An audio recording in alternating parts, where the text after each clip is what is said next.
ನಮಸ್ಕಾರ ಕರ್ನಾಟಕ, ಎಲ್ಲರೂ ಹೇಗಿದ್ದೀರಾ? ನಾನು ಚೆನ್ನಾಗಿದ್ದೀನಿ ಅಂತ ಹೇಳ್ತಾ ಇವತ್ತು ಬಂದುಬಿಟ್ಟು ನಿಮಗೆ ರಾಯಲ್ ಎನ್ಫೀಲ್ಡ್ ಇಂಟರ್ಸೆಪ್ಟರ್ 650 ಬಗ್ಗೆ ಹೇಳಕ್ಕೆ ಹೋಗ್ತಿದ್ದೀನಿ. ಈ ವಿಡಿಯೋದಲ್ಲಿ ಬಂದುಬಿಟ್ಟು ನಿಮಗೆ ಇಂಜಿನ್ CC ಎಷ್ಟಿದೆ, ಪವರ್ ಮತ್ತು ಟಾರ್ಕ್ ಎಷ್ಟಿದೆ ಅಂತ ಬಂದುಬಿಟ್ಟು ಹೇಳ್ತೀನಿ. ಆಮೇಲೆ ನಿಮಗೆ ಹಳೆ ಪ್ರೈಸ್ಗಿಂತ ಹೊಸ ಎಕ್ಸ್ಟ್ರೀಮ್ ಪ್ರೈಸ್ ಎಷ್ಟಿದೆ ಅಂತ, ಆಮೇಲೆ ಎಷ್ಟು ಥರ ಕಲರ್ ಅವೈಲಬಿಲಿಟಿ ಇದೆ ಅಂತ ನಾನು ನಿಮಗೆ ಹೇಳಕ್ಕೆ ಹೋಗ್ತಿದ್ದೀನಿ. ವಿಡಿಯೋ ಎಂಡ್ ತನಕ ನೋಡಿ, ಲೈಕ್ ಮಾಡಿ, ಶೇರ್ ಮಾಡಿ, ಸಬ್ಸ್ಕ್ರೈಬ್ ಮಾಡಿ, ಬೆಲ್ಲೈಕನ್ ಆಲ್ ಸೆಟ್ ಮಾಡಬೇಡಿ. ಇವತ್ತು ಬಂದುಬಿಟ್ಟು ರಾಯಲ್ ಎನ್ಫೀಲ್ಡ್ ಇಂಟರ್ಸೆಪ್ಟರ್ 650 ಬೈಕನ್ನು ನೋಡ್ತಿದ್ದೀವಿ. ಇದು ಬಂದುಬಿಟ್ಟು ನಿಮಗೆ ಟ್ವಿನ್ ಸಿಲಿಂಡರ್ ಆಗಿರುತ್ತೆ. ನಿಮಗೆ ಇಂಜಿನ್ ಬಂದುಬಿಟ್ಟು 647 cc ಸಿಗುತ್ತೆ.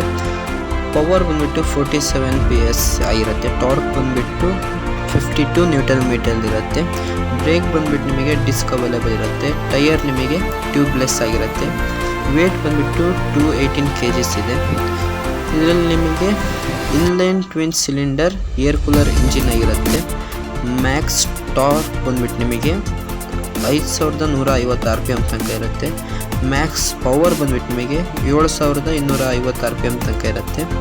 ಫ್ರಂಟು ಮತ್ತು ಬ್ಯಾಕ್ ಬಂದುಬಿಟ್ಟು ಬ್ರೇಕ್ಗಳು ಬಂದುಬಿಟ್ಟು ನಿಮಗೆ ಡಿಸ್ಕ್ ಆಗಿರುತ್ತೆ. ಫ್ಯೂಲ್ ಕೆಪಾಸಿಟಿ ಬಂದುಬಿಟ್ಟು 13.7 ಲೀಟರ್ ಆಗಿರುತ್ತೆ. ಮತ್ತು ನಿಮಗೆ 6 ಸ್ಪೀಡ್ ಬಾಕ್ಸ್ ಗೇರ್ ಬಾಕ್ಸ್ ಆಗಿರುತ್ತೆ. ನಿಮಗೆ ಡ್ಯುಯಲ್ ಚಾನಲ್ ABS ಇರುತ್ತೆ. ಗ್ರೌಂಡ್ ಕ್ಲಿಯರೆನ್ಸ್ ಬಂದುಬಿಟ್ಟು 174 ಇದೆ. ಆಮೇಲೆ ನಿಮಗೆ ಇದರಲ್ಲಿ USB ಚಾರ್ಜಿಂಗ್ ಇನ್ಪುಟ್ ಮತ್ತು ಮೊಬೈಲ್ ಕನೆಕ್ಟಿವಿಟಿ ಸುದ ನಿಮಗೆ ಅವೈಲೇಬಲ್ ಇದೆ. ಆಮೇಲೆ ಫ್ರಂಟ್ LED ಆಮೇಲೆ ಇಂಡಿಕೇಟರ್ LEDಗಳು ಆಗಿರುತ್ತೆ. ಅದಾದಮೇಲೆ ನಿಮಗೆ 7 ಥರ ಕಲರ್ಸ್ ಇದ್ದರೆ ಬ್ಲ್ಯಾಕ್ ರಾಕ್ ಅಂತ ಮಾರ್ಕ್ ವೇರ್ಸ್.